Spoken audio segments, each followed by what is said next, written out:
Ушул видео аял заты мен үчүн маанилүү деген болсо, ушул видеону көрсүн аягына чейин. Эгер маанисиз деген болсо башка видео которуп жибериңиздер. Жакында эле Айсулуу деген карындашыбыз бир мүжөбүздүн колунан запкы чегип аркы дүйнөгө кете берди да. Буга чейин Бурулай, Айзада 20 жылдыкта өткөн эжелер баардыгы ушул залымдардын, зөөкүрлөрдүн, адам кейпиндеги айбандардын колунан запкы жеп аркы дүйнөгө бара берди, кете берди. Президентибиз өлүм жазасын киргизүү сунушун киргизди. Ал жака эгер өтө турган болсо, ал мыйзам өтүп калса, кабыл алынып кетейин деп турат да. Сиз колдойт белеңиз тууганым жазып коюңуз.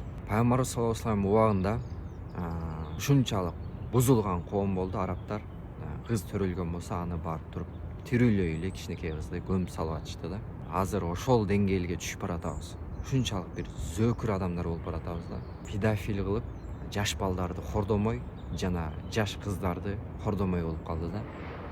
Эмне үчүн турмушка чыкпай жүрөт деген кыздардын жообу дагы ушул жерде турат. Коркуп жатышат алар, ичинен коркуп атат. Ушул турмушка чыгып алсам, ал жактан запкы чегип бирөөнүн колунан кетип калбайбы экен, өлүп калбайбы экен депчи. Ушунчалык коркуп калышты.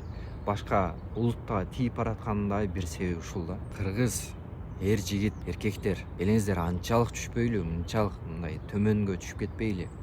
Айван кейпине түшүп кетпейли, келиңиздер көтөрүлөлү, өйдөрөөк бололу, аял затын сыйлайлы, кыздарды сыйлайлы, туугандар, өзүнүн ордуна алалы. Ислам динибиз булардын аял затын даражасын көтөрүп койгон. Эненин таманынын астында бейиш деген.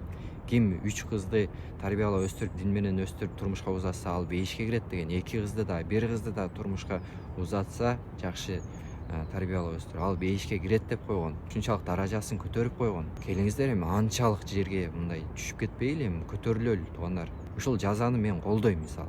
Ушул жаза кириши президентибиз мындай бир жазаны колдоп чыкты да.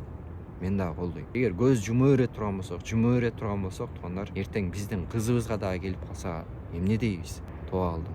Эмне дейбиз? Айтсаңыздар. Көз жумуп жүрө берели ушундай кылып. Ал ушул адам, запкы кылган адам ушунчалык ташбоор, динсиз адам болот.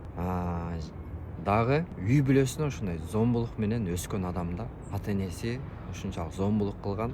Бул жөнүндө кино чыгарып койгон. Мен ушул жерге чыгарып коеюн. YouTube Түбөлүккө бирге деген кино. Аны көрүп чыгыңыздар. Көрүп чыккандар болсо түшүндү менин сөзүмчү. Запкы чеккен дагы башкаларга запкы бере берет да. Ошон үчүн ата энелерге да кайрылам. Балдарыңыздарга жакшына тарбия бериңиздер. Зомбулугуңуздарды, урушуңуздарды балдарыңыздарга көрсөтпөңүздөр. Сураныч. Ошондордун айынан кийин чыгып атат да ушундай жаман нерселер. Анан дин менен жашайлы, бактылуу болуу үчүн, ыйманда жакшы жашоо үчүн динге келиңиздер туугандар. Динде тазалык, жакшылык, баардык нерсе бар да.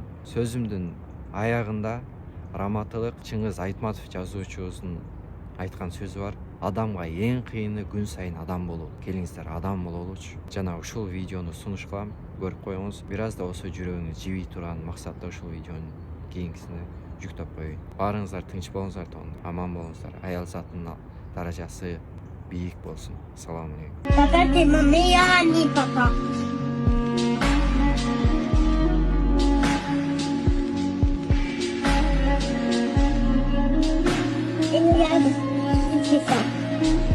Tu fais ça pour moi. Bien, tu fais ça.